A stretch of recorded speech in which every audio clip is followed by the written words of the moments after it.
O que faz um analista fiscal? Quais atividades o analista fiscal tem que realizar em uma grande empresa? E como ser um analista fiscal? Nesta videoaula eu vou ensinar vocês de forma rápida e prática quais atividades um analista fiscal realiza numa grande empresa e como realizar essas atividades. Então vamos dar início a um curso relâmpago de analista fiscal. E agora, sem mais enrolação, o que faz um analista fiscal?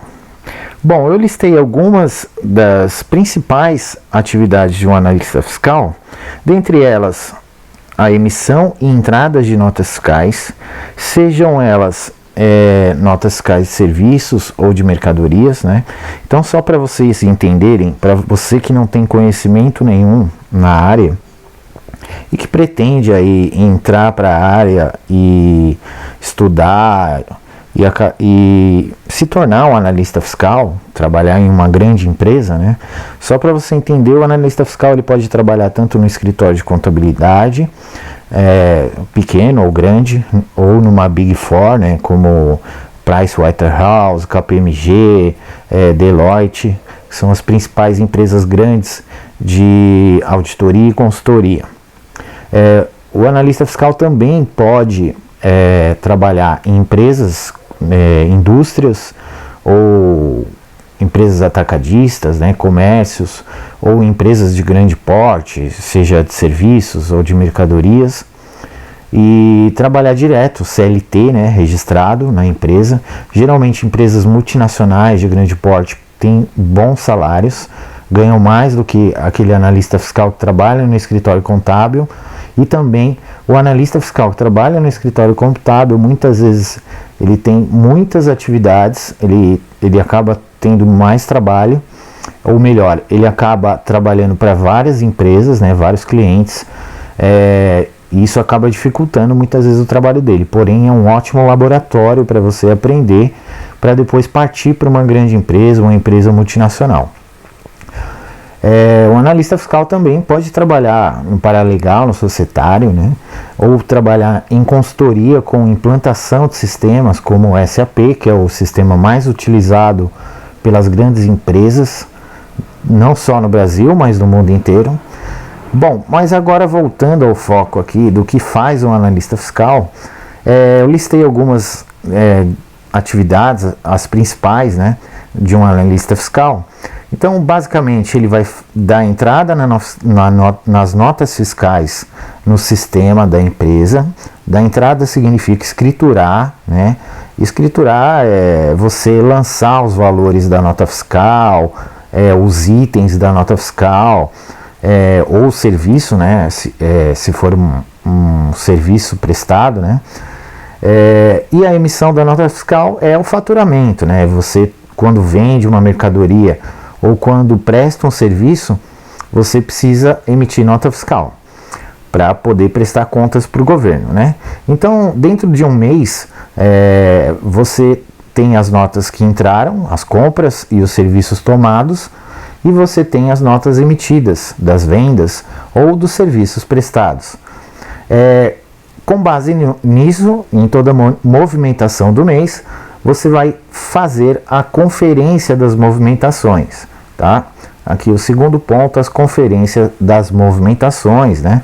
Conferir os impostos, se os impostos estão corretos, a base de cálculo, a alíquota, se o CST, que é o direito fiscal, ou melhor, que é o Código de Situação Tributária, né?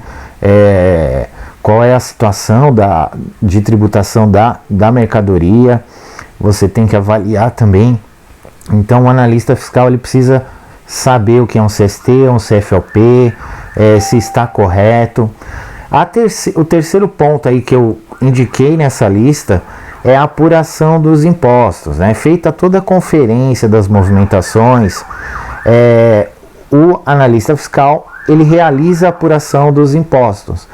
Então vamos dar um exemplo do ICMS. O ICMS, nas minhas compras, se eu for uma empresa RPA, né, que é um regime periódico de apuração, eu vou chegar mais para frente, vou falar um pouquinho disso, dos regimes tributários, né? Mas então, conforme eu compro a mercadoria, eu posso ter direito a crédito de ICMS e abater no meu valor do imposto a pagar no mês, né? Então você vai fazer essa apuração dos impostos ao final do período. Emissão de guias, né? Feita a apuração dos impostos, e você também precisa emitir as guias de pagamento desses impostos, tá? Depois você vai elaborar as obrigações acessórias, né? Que são exigidas em lei, e também declarações federais. Eu também vou entrar em detalhes, vou falar um pouquinho delas aí mais para frente, então assiste o vídeo até o final. Bom, no sexto ponto aí que eu coloquei nessa lista, seria a revisão de parâmetros e processos no sistema, né? Então muitas vezes o analista fiscal, ele também, por exemplo, se ele trabalhar numa empresa que não é de prestadora de serviço, um escritório contábil, por exemplo, uma empresa, por exemplo, que vende refrigerante, uma indústria, ou um atacadista, né? Seja lá qual for a empresa, ela tem que ter um sistema, né, de gestão fiscal, gestão contábil, de integração. E muitas vezes as empresas grandes utilizam sistemas ERP, que geralmente é o SAP, o Microsiga. Escritórios pequenos de contabilidade utilizam sistemas como ProSoft, Contimatic, Folematic, ou algum sistema web, né, como Contabilizei, e por aí vai. Mas geralmente o analista fiscal, ele também precisa fazer a revisão de parâmetros do sistema. Para quê?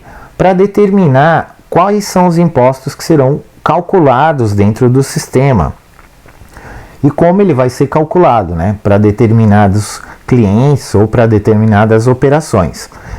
O planejamento tributário também é feito pelo analista fiscal, né? Muitas vezes ele precisa estudar a legislação, fazer um levantamento, um planejamento tributário para melhor enquadramento, não só do regime tributário, mas também da classificação ou do desenho fiscal de algumas operações da empresa.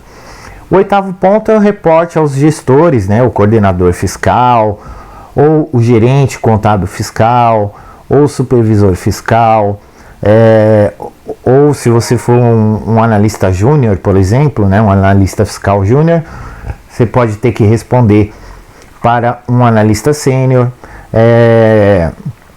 Bom, e também em alguns casos, depende muito da empresa, tá, pessoal?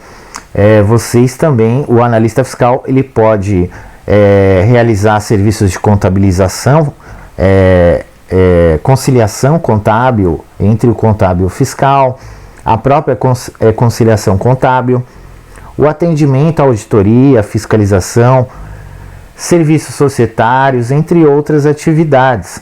Mas basicamente o que o analista fiscal faz é apurar todos os impostos, e no final controlar, fazer toda a apuração, controle desses impostos, né, de todos os impostos, a geração das guias, a análise dessas movimentações da empresa, e no final fazer a entrega das obrigações acessórias, o controle dessas obrigações acessórias na empresa e cumprir os prazos determinados aí pela legislação, e muitas vezes prazos determinados pela própria empresa, né?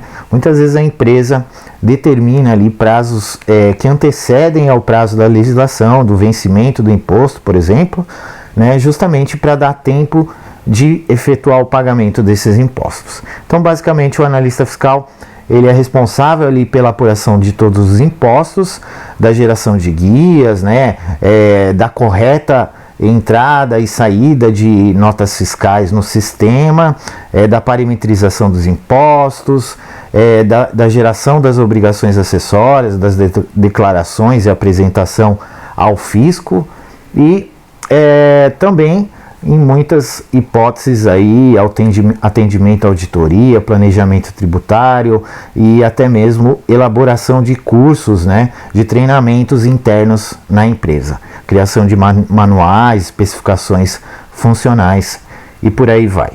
Bom, agora eu vou tentar dar uma visão mais ampla ainda para você que quer entender o que faz o analista fiscal e entender como faz até, né? Então nós vamos dividir em duas etapas agora as atividades, né, de um analista fiscal. A primeira delas é os serviços, né? Então nos serviços eu tenho as notas fiscais de serviços e os serviços geralmente eu vou ter o ISS como carro-chefe ali, né, o imposto sobre serviços, né, prestados, é um imposto municipal e ele vai na nota fiscal de serviço, né? Eu tenho o modelo de nota fiscal de serviços, né, para empresas que prestam algum tipo de serviço, e eu tenho também as empresas comerciantes e as indústrias que emitem as notas fiscais de mercadorias, né? Então nos serviços, né, eu tenho lá, deixa eu até voltar aqui, ó, nos serviços eu tenho lá o ISS, né, que ele vai destacado ali na nota fiscal de serviços, mas também eu posso ter outros impostos como o PIS e COFINS, o IRPJ, contribuição social, né, os impostos retidos, o INSS, tudo isso pode ter numa nota fiscal de serviço, tá? Agora falando de comércio, né, de mercadoria, produto, né? Então o produto, ele basicamente é envolvido ali, ele envolve a nota fiscal de mercadoria, e dentro dela eu vou ter impostos como o ICMS, o PIS, o COFINS, o IPI, e dentro do ICMS eu vou ter também a substituição tributária, o diferencial de alíquota, né, que são impostos que fazem parte, né, são formas de cobrança do ICMS diferenciadas. Isso também no caso da substituição tributária, o diferencial de alíquota, são casos que precisa estudar mais a fundo, porque há uma grande diversidade de formas de cálculo, percentuais de cálculo para determinados produtos e operações. Mas basicamente o que é nota fiscal de mercadoria, que é o modelo 55, né, que hoje em dia é a nota fiscal eletrônica, né, eu tenho o modelo 55, nota fiscal de mercadoria, eu tenho o modelo de nota fiscal de serviços, né, que é emitida pelo município, pela cidade, né? Então, quando eu sou prestador de serviço, eu tenho que ter uma inscrição municipal para poder emitir nota fiscal de serviço, né? E dentro dessa nota fiscal de serviço, o principal imposto dela vai ser o imposto sobre serviços, que é o ISS, tá? No caso das mercadorias, o principal imposto ali vai ser o ICMS, o imposto sobre circulação de mercadorias, né? Porém, eu também vou ter o IPI, o PIS e COFINS. Dentro do ICMS eu posso ter a substituição tributária, né? O diferencial de alíquota em operações interestaduais, mas isso é um assunto para um outro vídeo. Então basicamente é isso. Eu tenho que separar o que é o meu comércio ou indústria, né, que eu vou ter a nota fiscal de mercadorias, que envolve os produtos, né, e serviços de outro lado, que envolve o imposto de serviço, né, o ISS, e nota fiscal de serviço, é feita pelo município. No caso do comércio e a indústria, você precisa ter uma inscrição estadual no estado para emitir a nota fiscal de mercadorias, tá? Essa comunicação é realizada geralmente através de um sistema na empresa, né? A empresa precisa ter um sistema onde ela emite nota fiscal pelo Cefaz, né? Esse sistema se comunica com o Cefaz, com a Secretaria da Fazenda do Estado, para emitir a nota fiscal de mercadoria. No caso da nota fiscal de serviço, não necessariamente as empresas utilizam um sistema para emitir notas fiscais de serviços, né, para fazer essa comunicação com a prefeitura, porque elas podem também emitir ali dentro do site da prefeitura da sua cidade a nota fiscal de serviço. Mas algumas empresas utilizam sistemas, né, para emitir um grande número de notas fiscais de serviços. Bom, seguindo em frente, aqui nós temos os regimes tributários. O que são regimes tributários, né? Bom, eu tenho basicamente 4 regimes tributários, né? Porém, somente esses 3 primeiros que eu vou explicar agora, né? São os mais utilizados, tá? Que você vai ver por aí, que o analista fiscal costuma trabalhar. Então, o Simples Nacional, o que que é? São para empresas um pouco menores, né? Empresa microempreendedor, né?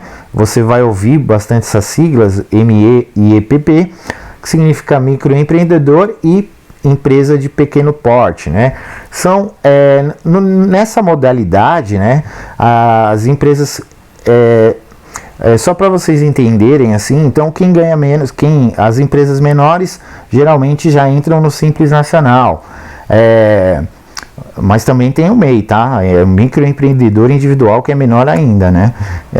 Que pode ser só um indivíduo. Mas falando aqui de analista fiscal, o que o analista faz em escritório contábil ou em grandes empresas, tá? Então, geralmente o Simples Nacional se enquadram as empresas que faturam um pouco menos. Eu não vou falar aqui de valores, de limite, né? Porque eu acho que esse vídeo aqui ele pode servir como base para o analista fiscal. Então eu não vou entrar em detalhes de quanto a empresa pode ganhar para ele se enquadrar no Simples Nacional, mas tem um sublimite aí para você se enquadrar no Simples Nacional ou no lucro presumido e por aí vai. Mas assim, só para vocês entenderem, as pequenas empresas, microempresas, pequenas empresas de pequeno porte, elas apuram ali pelo Simples Nacional, né? Tem um site chamado Simples Nacional, que é da Receita Federal. Então, eles apuram 8 impostos, né? Que é o ISS, o ICMS, o PIS, COFINS, o IPI, o IRPJ, a contribuição social e a contribuição patronal. Esses 8 impostos são calculados juntos, né, no site do Simples Nacional através de uma alíquota fixada aí pela Receita Federal, que é um pouco menor do que no caso do lucro presumido e lucro real e também do lucro arbitrado, ok? Então é calculado de forma unificada esses 8 impostos, né?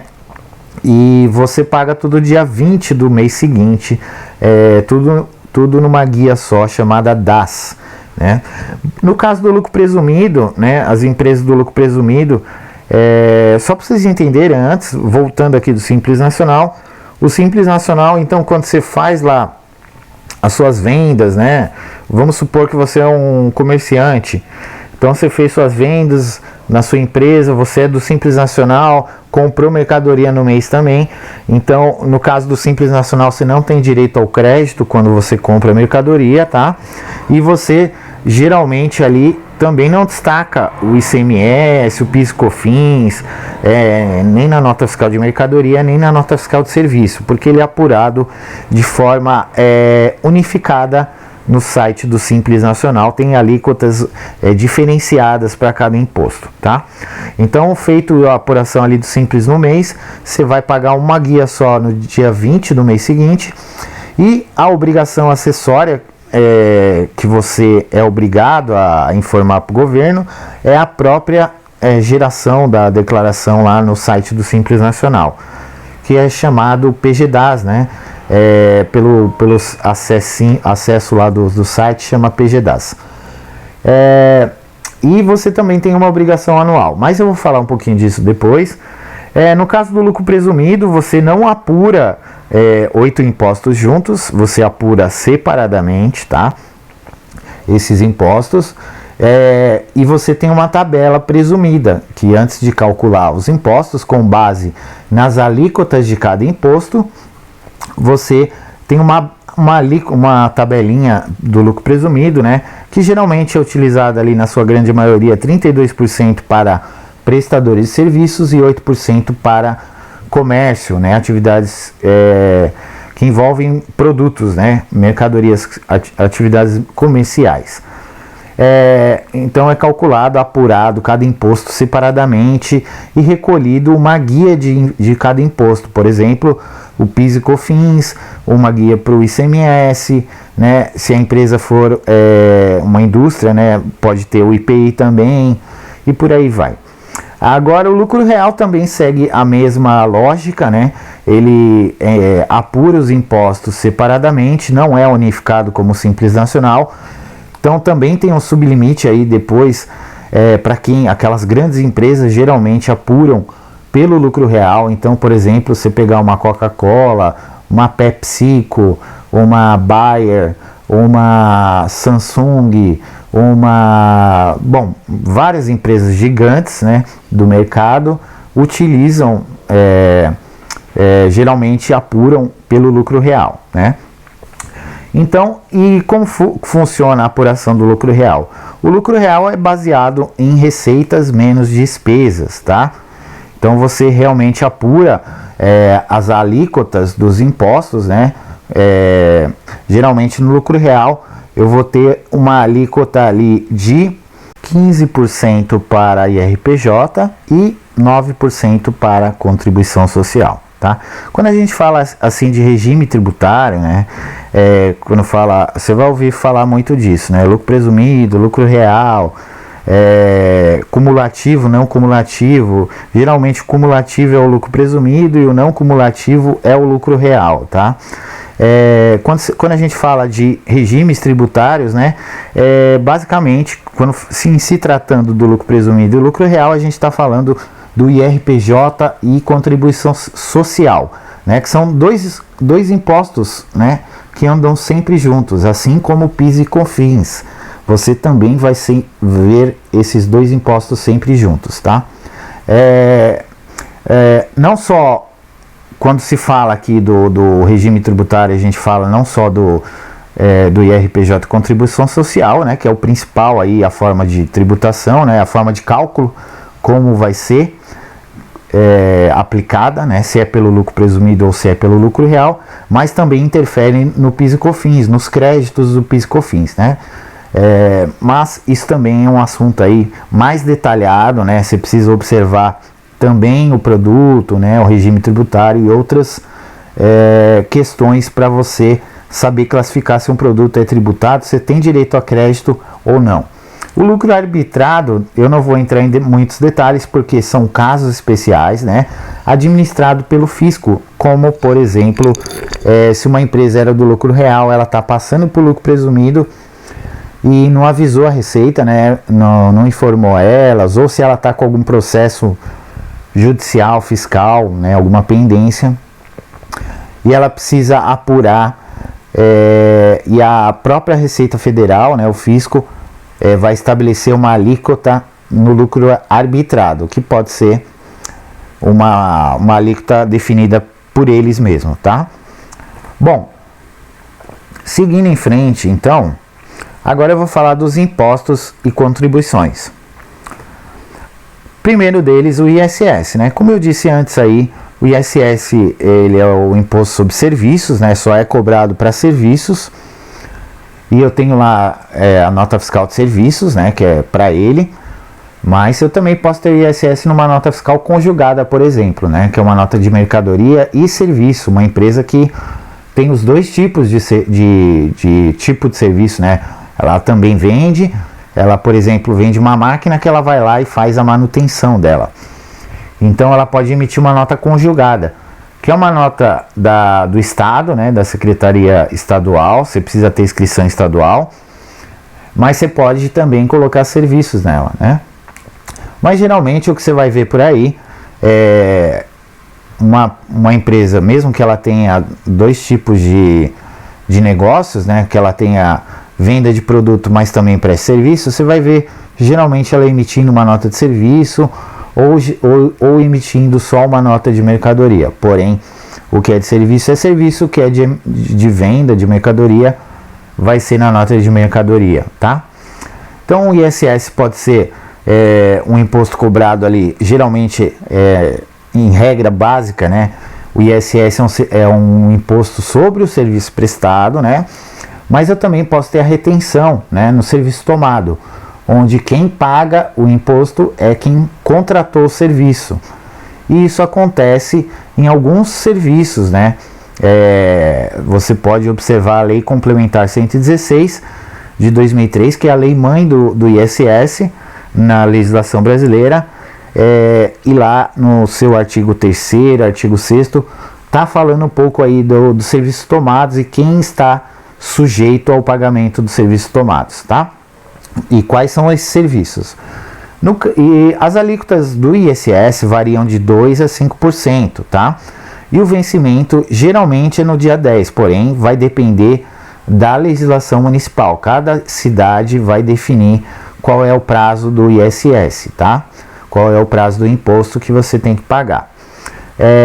Mas basicamente a lei mãe é a Lei Complementar 116 e cada município faz o seu próprio decreto ou só a legislação específica para determinar quais alíquotas do ISS dentro do município, tá?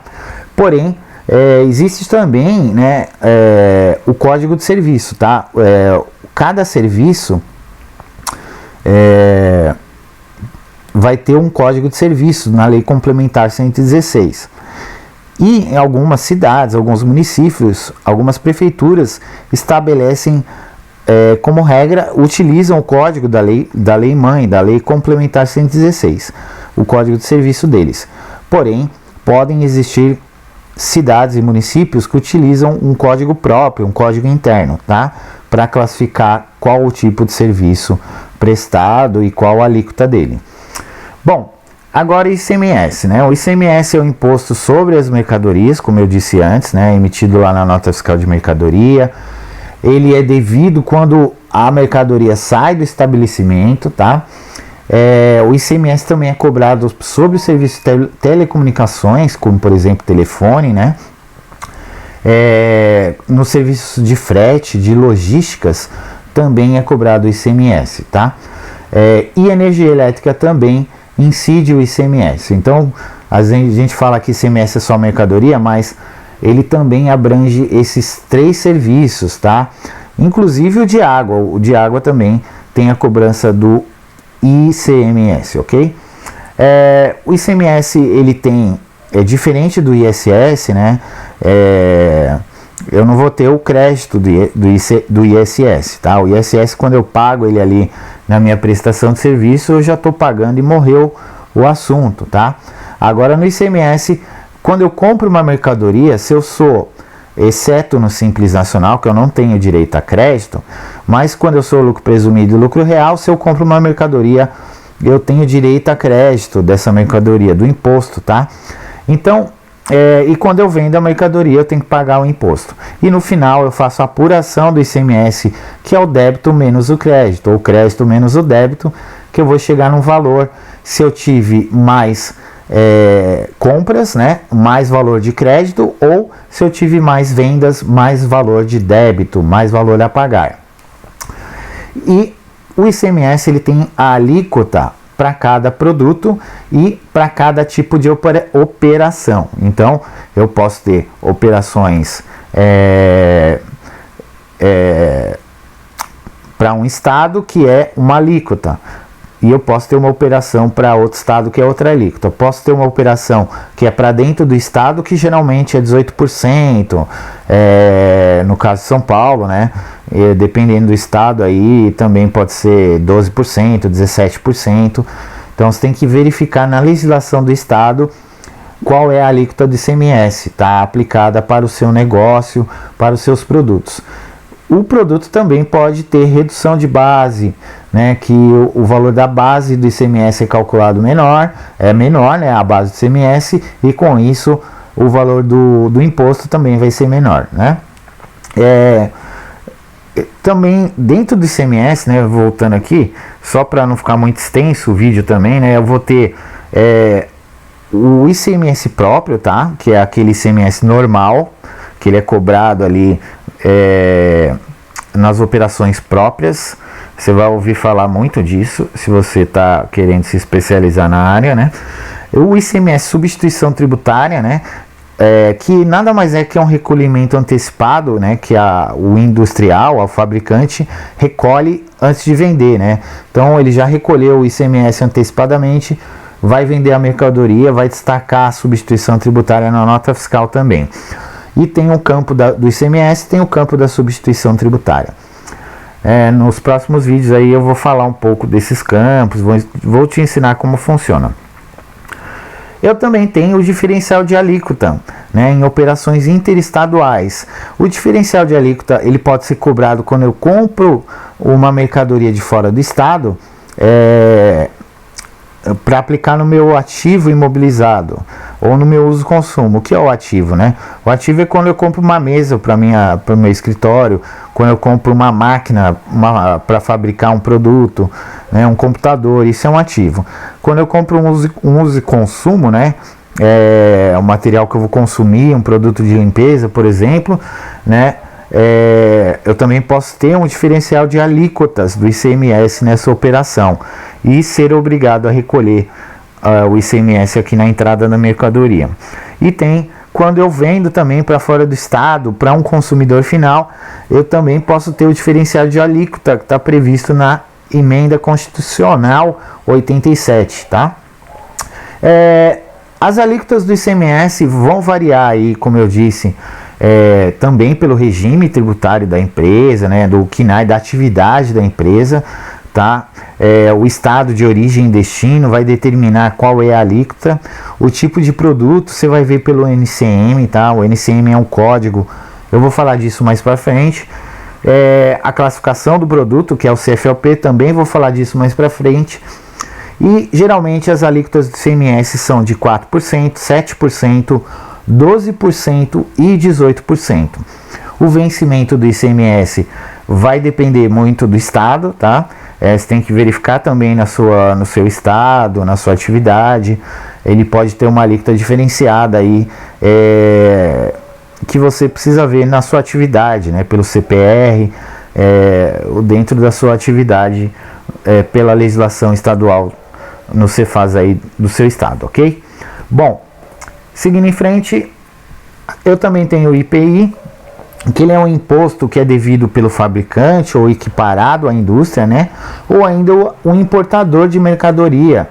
E as suas alíquotas podem variar de 0 a 30% sobre o valor do produto, né?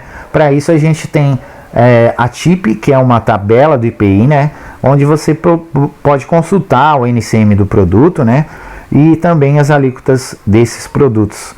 Ele pode ser alíquota zero ou pode ser alíquota cheia, né? Alíquota tributada, e também pode ter não incidência do imposto ou suspensão do imposto, tá? O PIS e COFINS o Programa de Integração Social e Contribuição para o Financiamento da Seguridade Social. Ele pode ser cobrado ali, né? Então o PIS e COFINS, só para voltar aqui um pouquinho, o IPI ele é cobrado sobre o produto que é fabricado, né? Geralmente é o fabricante, a indústria ou o importador de mercadorias que paga esse valor do IPI. O PIS e COFINS ele pode ser cobrado ali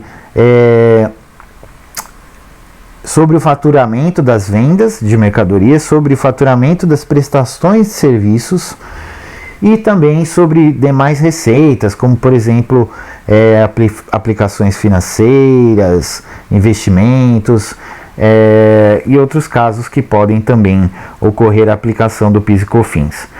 Ele pode ser devido. As alíquotas variam também do regime de tributação, né? E também podem variar conforme o produto, né? Pode ter uma classificação, uma alíquota diferenciada para cada produto. Pode ter também benefícios fiscais para esse produto ou para o tipo de negócio da empresa. E existem ainda os casos extrajudiciais, né? Alguns casos onde através de algum processo administrativo a empresa consegue uma alíquota diferenciada, uma exclusão na base no caso do ICMS.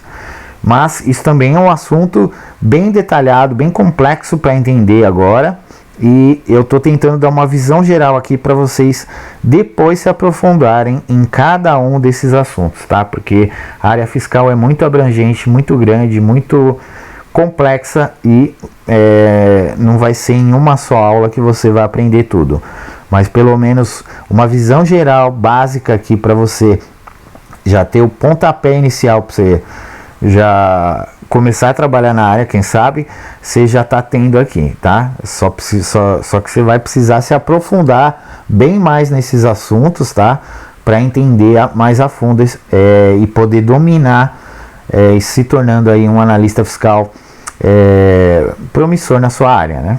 Bom, então, como eu disse, as alíquotas podem variar. O vencimento do PIS e COFINS geralmente é no 20º dia útil do mês subsequente, porém pode haver prazos específicos aí conforme o regime tributário, atividade da empresa, né? Como por exemplo no caso do Simples Nacional, que eu recolho todos esses impostos aqui que eu estou falando, eu recolho tudo no dia 20, né, do mês posterior à apuração, ao fechamento do mês, né? Então, por exemplo, se eu fechei o meu mês de agosto, né, no dia 20 de setembro eu vou pagar o meu imposto no Simples Nacional. E no caso de uma empresa do lucro presumido, do lucro real, cada imposto vai ter seu vencimento. Você tem que consultar o imposto aí, qual o vencimento de cada imposto, tá? Bom, aqui eu tenho o IRPJ e as retenções na fonte. O IRPJ, como eu disse antes, ele vai sempre estar casadinho ali com a contribuição social, né? O IRPJ é um imposto cobrado somente para as pessoas jurídicas e contribuição social também anda junto, né? No caso, o IRPJ, eles incidem sobre as pessoas jurídicas e existem 3 formas de cálculo conforme o regime tributário da empresa, né? Então ela pode ser tributada ali pelo Simples Nacional, pelo lucro presumido ou lucro real. As alíquotas do IRPJ, das empresas do lucro presumido e do lucro real, são de 15% e 9% para a contribuição social. Então eu tenho 15% de IRPJ, pode ter também um adicional aí de 10%, né, se dependendo da regra, se passar aí 20 mil por mês, né? Mas você também precisa avaliar aí sua empresa, verificar mais a fundo para a gente chegar a entender esse assunto mais a fundo, porque a apuração do IRPJ, a contribuição social, né, pelo menos em grandes empresas, eu já passei por escritórios contábeis, já passei por consultorias e empresas multinacionais. Então, geralmente quem faz a apuração do IRPJ, contribuição social, não é o analista fiscal, geralmente é o analista contábil que faz. Porém, algumas empresas, o analista fiscal que faz a apuração do IRPJ, contribuição social, né? Geralmente existem aqueles analistas fiscais que são diretos e analistas fiscais que são indiretos, né? Então, o analista fiscal direto, ele geralmente faz a apuração do IRPJ e contribuição social na empresa. Também pode fazer ali PIS e COFINS ou IPI. O indireto, ele geralmente faz o que é ICMS, o que é ISS, a substituição tributária, diferencial de alíquotas, ele é responsável por isso, né? Porém, eu já passei em muitas empresas que quem fazia isso era o analista contábil, né? Mas para vocês entenderem, o IRPJ contribuição social no Simples Nacional, como eu disse, ele é calculado automaticamente, tudo junto lá quando você declara o seu valor de faturamento no site do Simples Nacional, ele já calcula automaticamente qual o valor pago, né? E unificado numa guia só.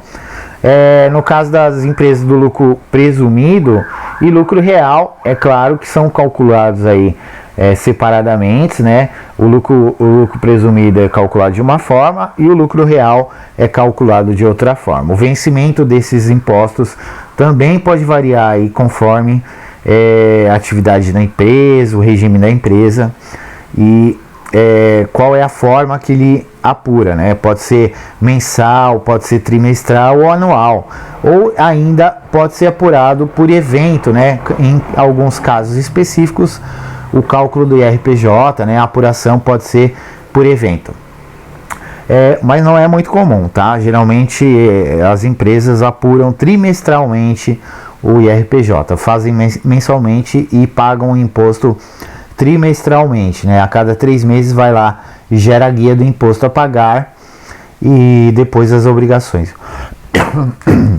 Bom, por último, as retenções na fonte, né? Eu tenho retenções sobre serviços, tá? Também posso ter retenções lá na parte trabalhista, tá? No departamento pessoal, mas não vamos entrar em detalhes porque não somos, não é o analista o analista fiscal que vai fazer isso.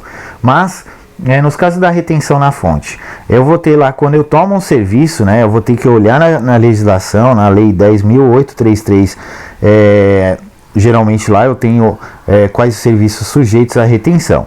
Então, quando eu tomo um serviço de alguém que está sujeito a reter, né, o imposto, eu posso ter retenções do imposto de renda, que é o IR, e também é chamado de IRRF, que é o imposto de renda retido na fonte. Eu posso ter alíquota de 1% ou 1,5%. Eu também tenho a retenção de PCC, tá? Você vai ouvir falar isso, não é a quadrilha, o crime organizado de São Paulo, do PCC, mas sim o PIS, o COFINS e a contribuição social, que são cobrados aí, são retidos a 4,65 sobre os serviços tomados, né? Que seria 0,65 do PIS, 3% do COFINS e 1% de contribuição social, tá? E geralmente andam juntos também quando tem aí, quando o serviço está sujeito à retenção de PCC, tá? E as retenções de INSS também sobre serviços prestados pode variar aí de 3,5% a 11%, né? Eu vou dar um exemplo aqui no caso de construtora, né? Construção civil pode, na emissão da nota fiscal de serviço, ele pode destacar lá o INSS. Bom, e também eu, por último aqui, falando da retenção do ISS, né, sobre serviços tomados. Como eu disse antes, lá na Lei Complementar 116, no artigo 3º e 6º, né, ele fala sobre os serviços tomados sujeitos à retenção, onde o tomador de serviço ele vai pagar o imposto no lugar do prestador, né? Ou pode haver ainda uma bitributação, né? Existe aí algumas guerras fiscais aí, né? Sobre a bitributação, porque alguns municípios aí exigiam o CEPOM, que é um cadastro para você não ter que pagar sobre o serviço tomado, né?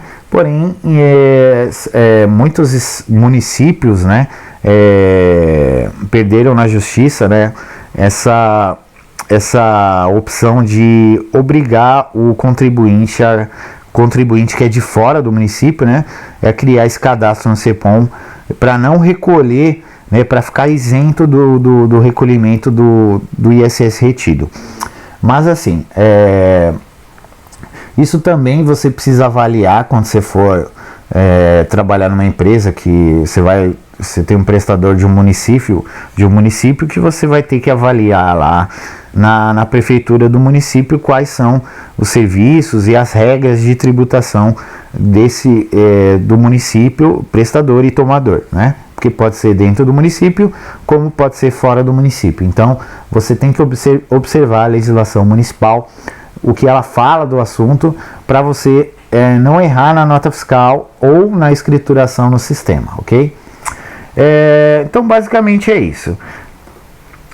Você agora precisa saber disso também, tá? É muito importante que você saiba o que é um CFOP. O CFOP nada mais é que um código fiscal de operações, né? Que ele indica a direção do movimento, se ela é entrada ou saída. Indica também qual é o tipo de operação e qual a região para essa operação, né? Em qual região está sendo essa operação. Então ele é formado por 4 dígitos, né? As entradas começam com 1, pode ver que eu coloquei aqui, ó, deixa eu ir com, ó, XXX, né? Depois eu vou ter alguns dígitos aqui. Então quando começar com 1, significa que é uma compra dentro do estado. Quando começar com 2, significa que é uma compra fora do estado, né? Então, por exemplo, eu sou de São Paulo e adquiri um produto da Bahia. Então, o CFOP de entrada vai ser 2, tá? Ó, entrada, CFOP fora do estado vai ser 2. O 3, quando é fora do país, uma importação. Comprei um produto de fora do país, da Alemanha, por exemplo. Então, ele vai entrar com a nota fiscal com CFOP começando com 3, tá? E as saídas, ele segue basicamente a mesma regra, só que começa com 5 se for dentro do estado, 6 fora do estado e 7 uma exportação, ok? O NCM é a nomenclatura comum do Mercosul e o NBM é a nomenclatura brasileira do Mercosul. Ambas utilizadas a mesma codificação e são utilizadas na TIP, que é a tabela do IPI, para classificar uma mercadoria. Também podemos, né, consultar através dela as alíquotas benefícios fiscais e alíquotas diferenciadas que possam existir para IPI, para o ICMS, para o PIS e COFINS. Então, através do NCM ou NBM, tá?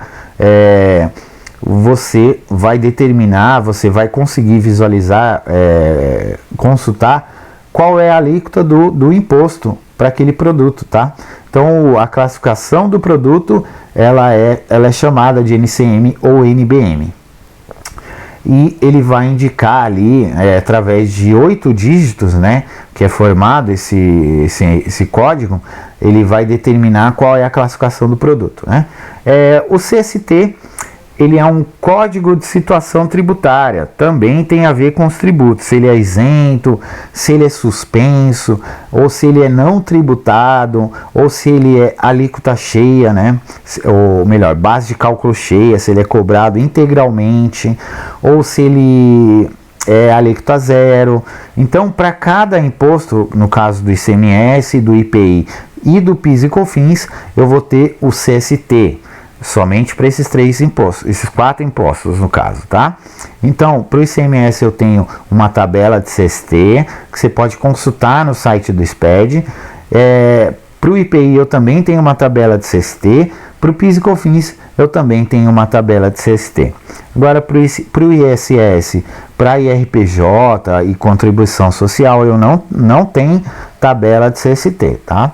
Bom, seguindo em frente aqui, outra coisa que vocês precisam saber, né, que depois que você apura todos os impostos, né, durante o mês, você precisa fazer as guias de recolhimento, né, e cada guia de recolhimento, cada imposto tem uma guia, o nome de uma guia e o código de uma guia, né.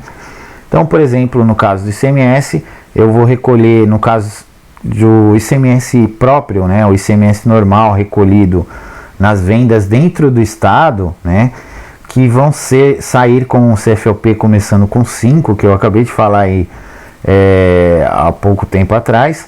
Então, eu vou recolher o ICMS para dentro do estado, né, nessa guia 0462, e se tratando aí do estado de São Paulo, tá? Você precisa observar aí qual é o estado, né, qual o seu estado, qual a legislação e qual o código da guia que você vai usar para pagar o ICMS, para emitir a guia e pagar o ICMS.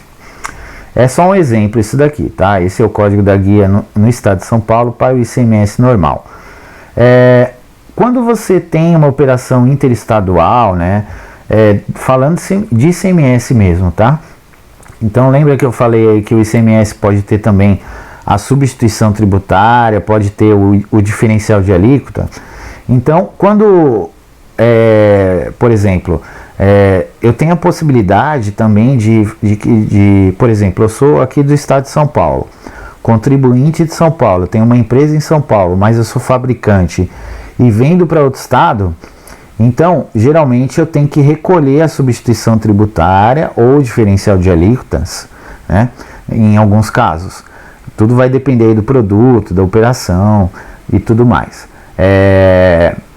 Mas assim, quando eu posso ter uma inscrição estadual secundária no estado do destino da mercadoria.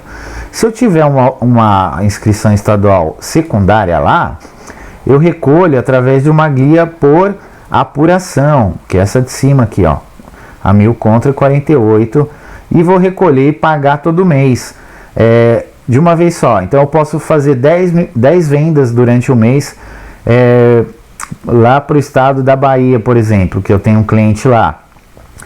E todas essas vendas saíram com substituição tributária.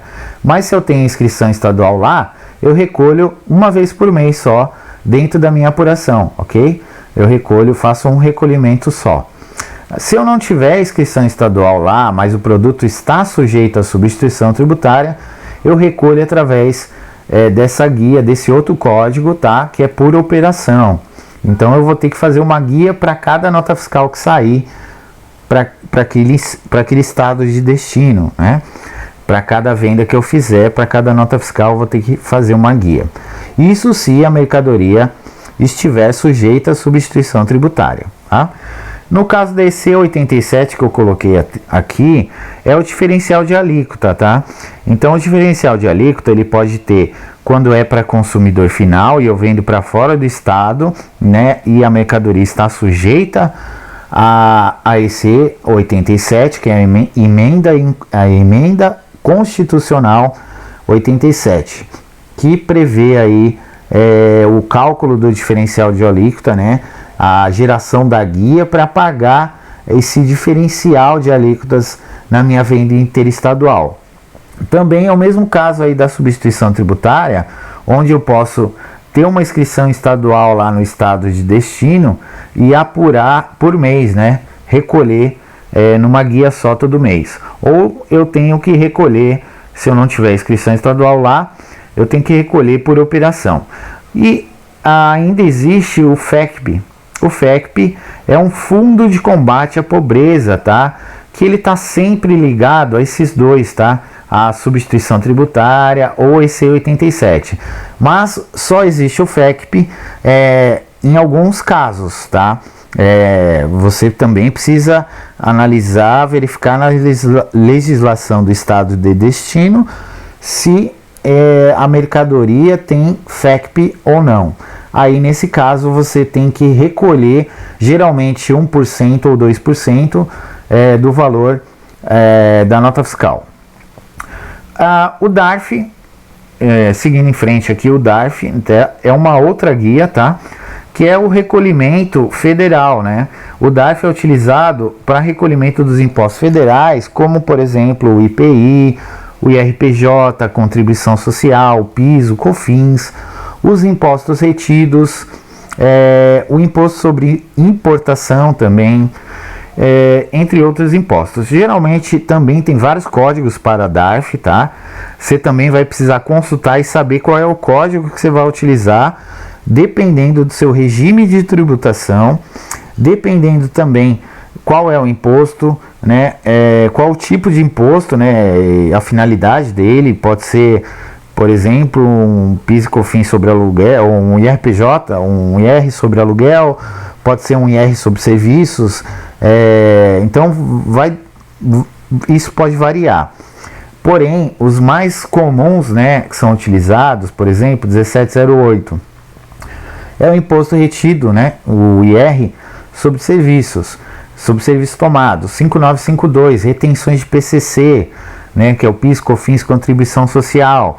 O 5123 é o código do IPI, quando eu apuro IPI de mais receitas, né? Todos aqueles produtos que não estão classificados ali num segmento específico, recolhem através do 5123, que é a grande maioria, tá? 8109, PIS sobre faturamento, 2172, COFINS sobre faturamento, né? No caso do faturamento da apuração mensal do PIS e do COFINS, você recolhe em guias separadas, tá? No caso da retenção, você recolhe através de uma guia única no código 5952. Porém, também pode haver situações que o PCC aí é retido separadamente, porém não é muito comum. O DAS, a última guia aqui falando do DAS, tá? É a guia de recolhimento gerada no site do Simples Nacional para recolhimento dos impostos unificados, né?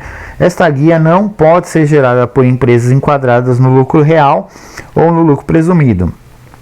O sistema calcula os impostos e gera essa guia automaticamente pelo PGDAS, como eu já falei antes, tá? Então o DAS ele é unificado, você vai recolher todo dia 20 lá no site do Simples Nacional. Bom, agora nós vamos falar das esferas e obrigações acessórias para finalizar aqui. Então vamos lá. Primeiro vamos falar dos municipais. Então os municipais, depois que eu tive lá, se eu sou um prestador de serviço que tem inscrição estadual no município, eu vou recolher o meu ISS, né? E também o PIS, o COFINS, e pode ser que eu tenha lá, né, o IRPJ, a contribuição social, e até mesmo se eu for uma fábrica eu posso ter o IPI. Mas falando aqui, voltando aqui para o foco dos municipais, geralmente o carro-chefe aí do imposto municipal é o ISS, tá? E o que gera, depois que eu apurei, que eu paguei os impostos, né? Se eu não for lá uma empresa do Simples Nacional, né? Eu tô falando aqui de empresas do lucro presumido e lucro real agora, tá? Esquece o Simples Nacional, porque o Simples Nacional a gente recolhe tudo unificado lá numa guia só, no site do Simples Nacional, e a única obrigação acessória, declaração que a gente tem que fazer e apresentar para o governo, é a própria declaração que a gente gera, o DAS, a guia, e também a gente faz a DEFIS todo ano, né? É a declaração anual que você vai informar seus rendimentos durante o ano.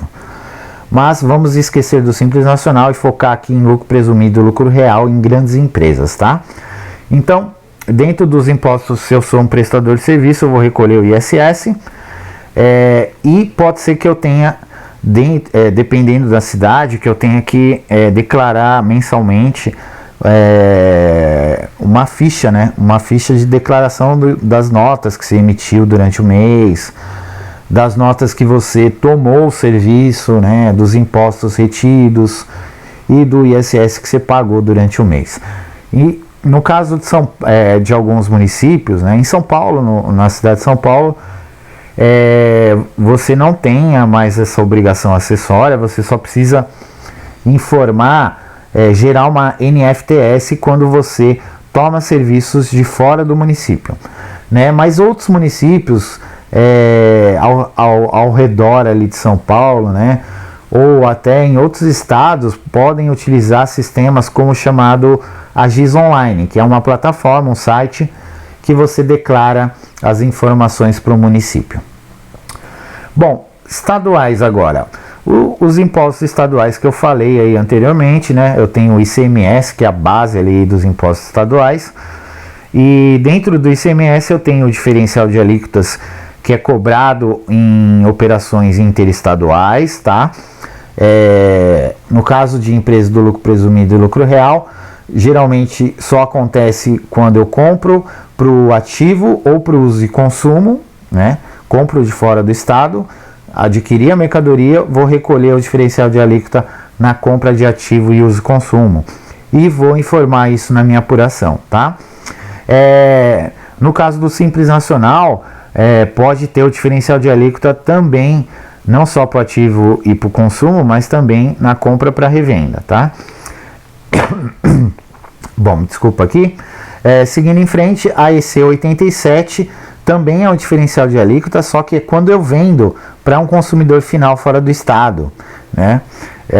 Se for cabível, vai ter o diferencial de alíquota e o recolhimento na minha apuração, ou recolhimento por apuração, como eu disse anteriormente. E a substituição tributária, que é o ICMS-ST, que é a antecipação, né, do recolhimento do ICMS. Ele tem um campo próprio na nota fiscal para a substituição tributária e para o ICMS próprio, tá?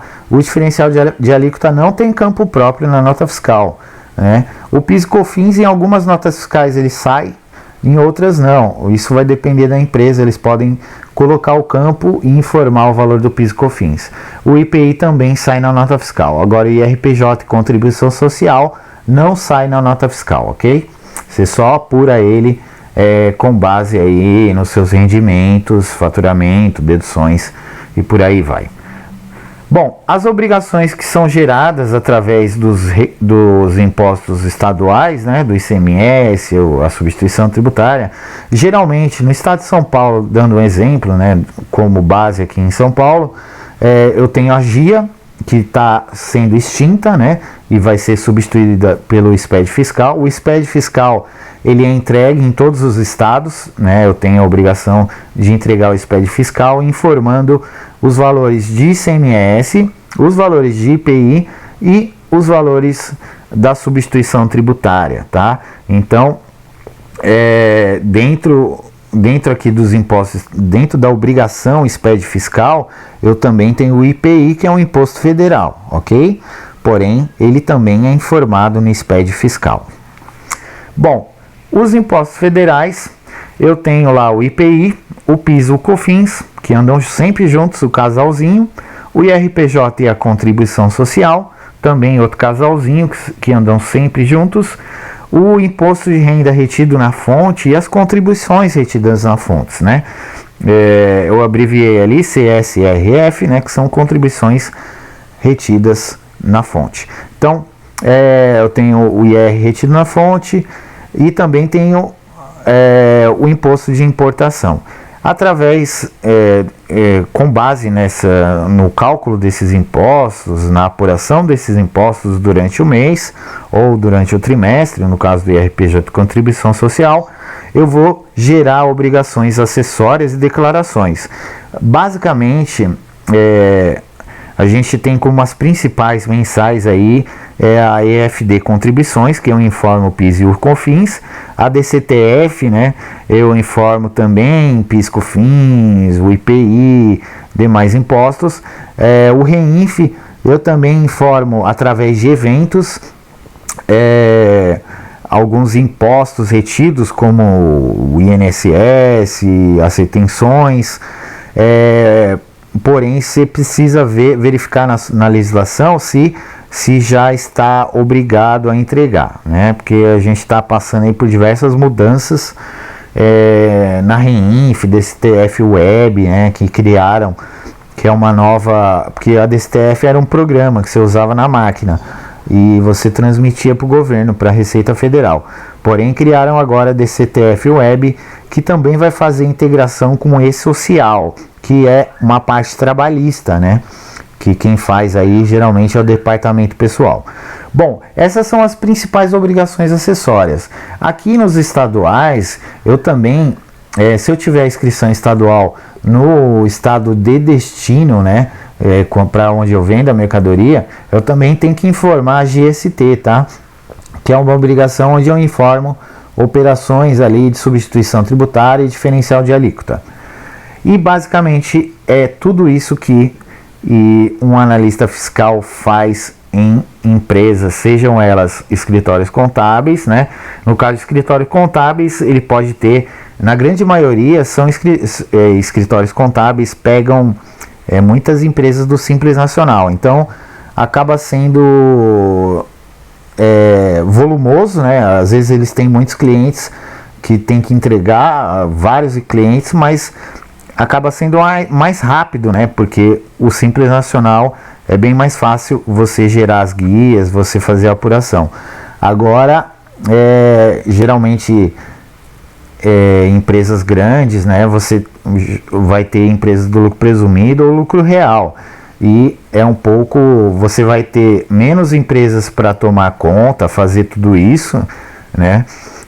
Porém, são muito mais detalhes, muito mais possibilidades, né? E acaba sendo mais trabalhoso. Porém, as chances de você ter um salário melhor numa empresa multinacional, numa empresa grande, bem maiores do que você ter um salário maior num escritório pequeno de contabilidade, ou até mesmo numa Big Four, né? Uma empresa grande que nem a KPMG, Deloitte, Pricewaterhouse. São empresas multinacionais que mexem com contabilidade para grandes empresas, né? Existem muitas pessoas que entram nessa área com o sonho de trabalharem em grandes empresas como essas, né? Mas eu particularmente prefiro, eu acho muito mais favorável você entrar numa grande empresa, por exemplo, uma Bayer. Eu trabalhei na Bayer e é uma empresa muito boa, você tem um bom salário, você tem ótimos benefícios e uma certa flexibilidade até de acesso remoto, enfim. Bom, espero que vocês tenham entendido, né? Deixem seus comentários, qualquer coisa procurem meu contato, entre em contato comigo e assistam os próximos vídeos. Até a próxima.